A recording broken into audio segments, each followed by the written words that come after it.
What's up, guys? Morning to you. I'm going to see if I can set this here. I don't know how good it'll be. See if I can set it so you guys can see. I don't think that's going to work out very well.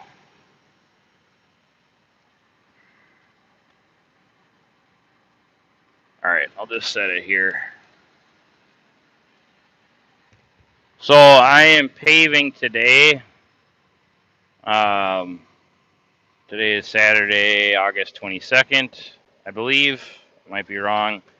But I just thought this one was this happened to me last year. So I started trucking in 2013. So it's been the spring of 2013. So I think I've been trucking now for seven or 8 years. I don't know what it is. Obviously, we could figure it out, but 7 or 8 years. And last year, so I started working for this huge broker, like the biggest in Minnesota. If you could let me know when you come in here, it looks like there's one guy in here. If you can hear me okay. I'm hoping you can hear me okay. I don't know. But anyways, I guess not. So anyways, I started working for a broker, and when I first started driving, I had never, Wayne and me bought a truck, and then we'd never driven before. We took a real cheap test to get our CDLs. Like, we didn't go through like a college or anything. It was a balling on a budget course basically, and we got our CDL, and then we were able to drive. Then we had our own truck. So then I pretty much drove. I don't understand why we're parking here. It's kind of weird. But anyways, I the first day that I drove with the trailer I hooked up to our. Uh-oh, this guy's gonna talk to me here.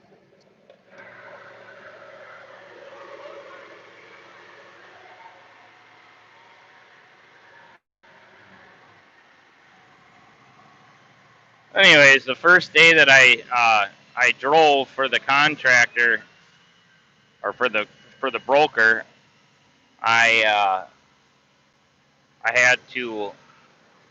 What I have to do? I had to I I had to. I was. We had some downtime, guys, and now all of a sudden we're kind of busy, but I think we'll be fine. But anyways, so the first day that I drove, I had to hook up to the trailer, and that was like the first day that I ever drove. And so at the company that I worked for, there was like foremans that were like truck bosses. So like there's a couple, actually three. So they just drive around, pick up trucks, and like make sure that all the drivers know what they're doing, organize them, get their paperwork, make sure they're doing the right thing and not screwing off, type of a thing. And what ended up happening was this guy that was my boss, he was pretty good to me, and it was really bad, like really bad the first day, the first week, the first couple of weeks were really bad actually. So um, hold on, I need to plug my headset in. It's telling me I'm just gonna die here.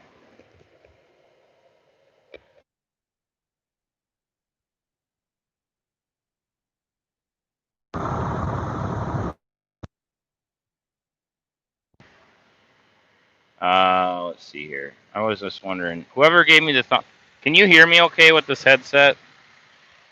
This headset is kind of not. This isn't good either, man.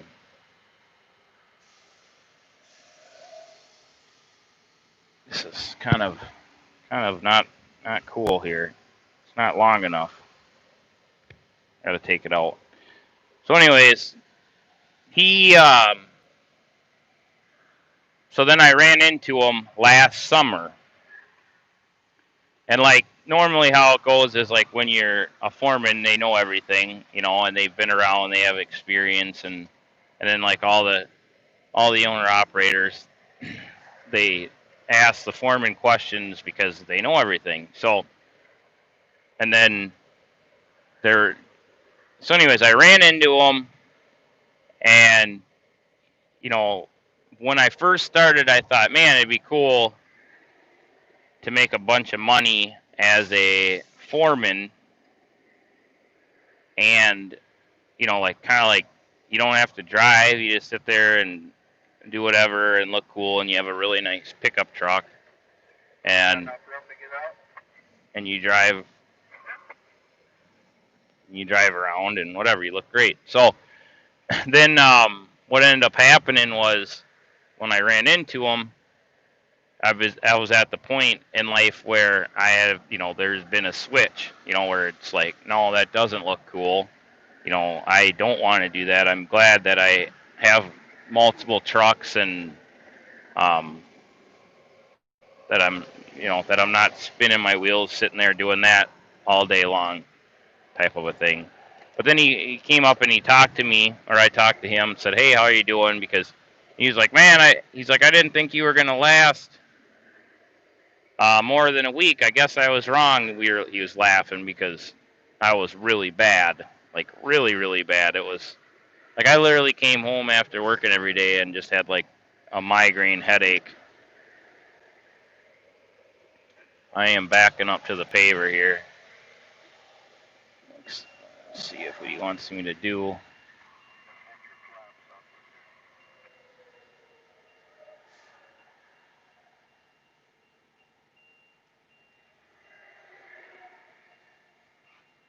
They've been doing this thing where you don't back up to the paver, you just they drive up to you.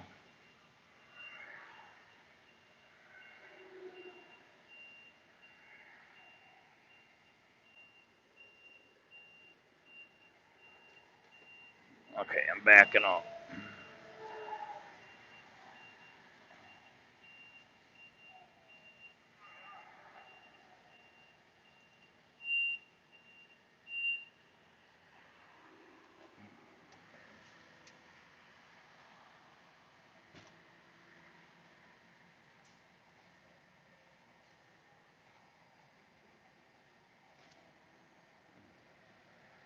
So now this guy's telling me how to drive and what to do.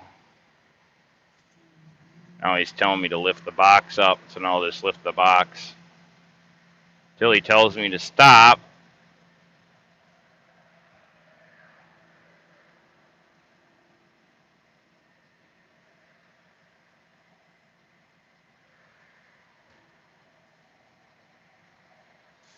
Now he just told me to level out.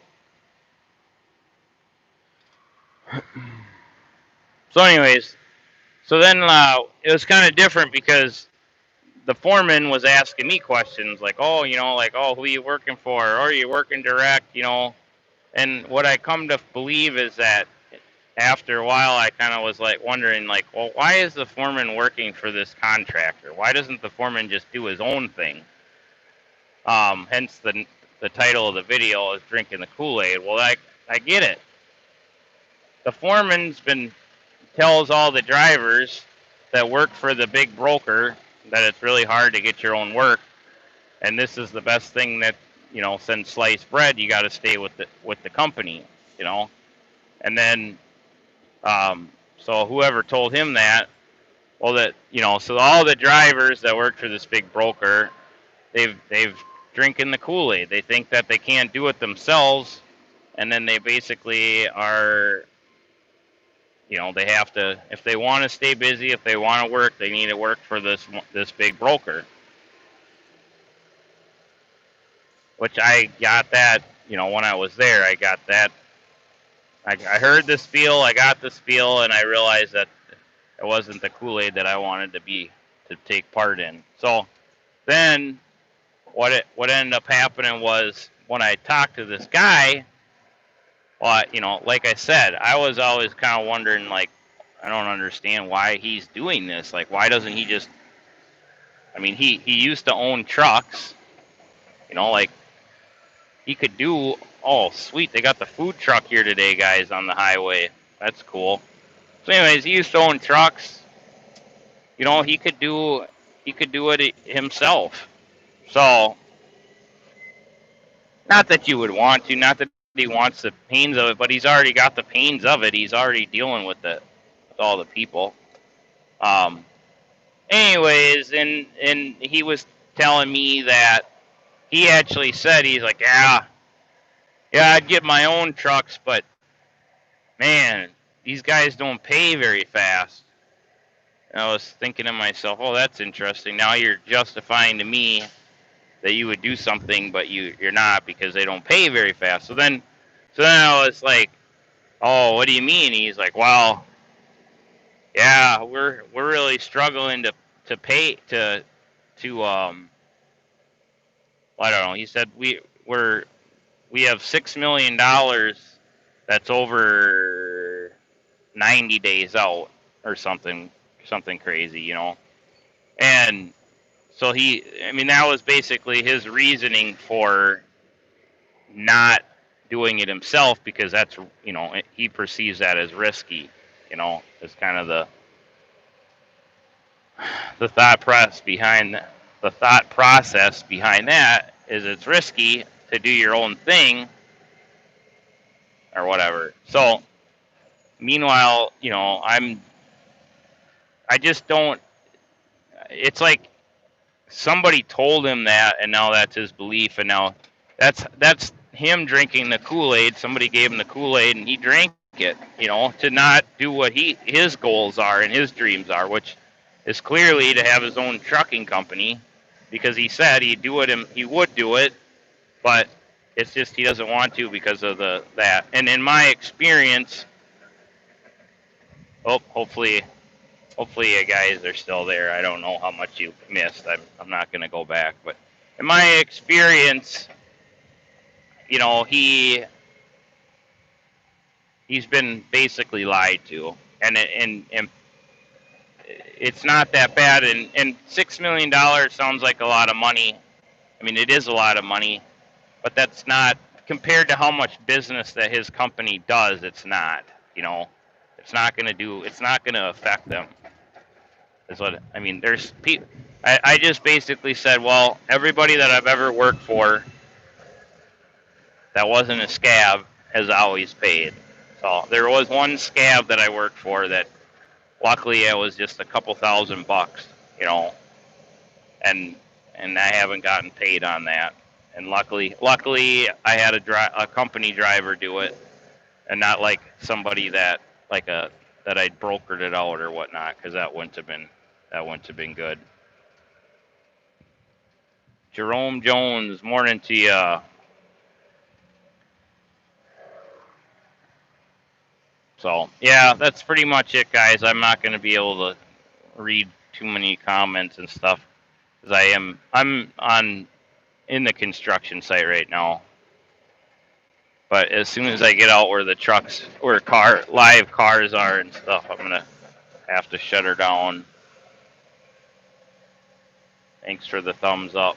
Appreciate it.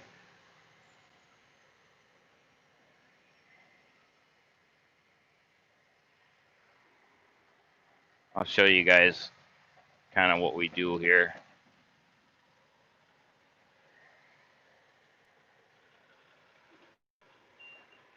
When we do the clean out process.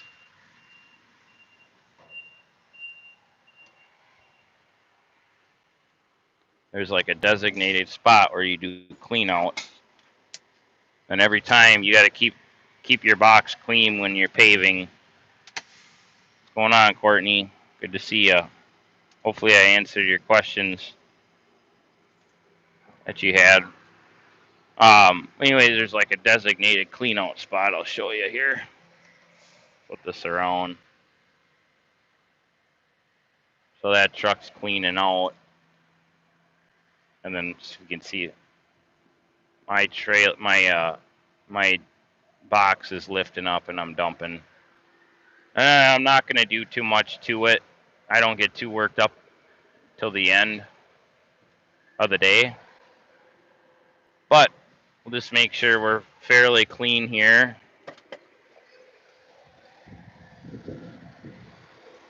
And I gotta put my mud flaps down because I've got plastic mud flaps.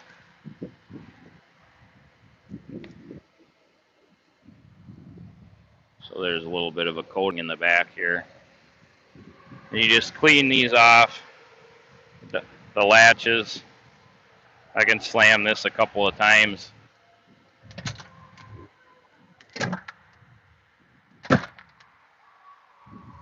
The main thing is when you back up and you have plastic mud flaps, they don't come down. But if you have rubber mud flaps, then they'll come down automatically.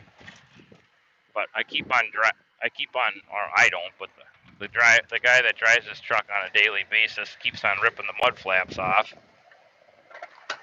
So I put these cheap ones on that the shop gives me for free. So now we got to get out and do that.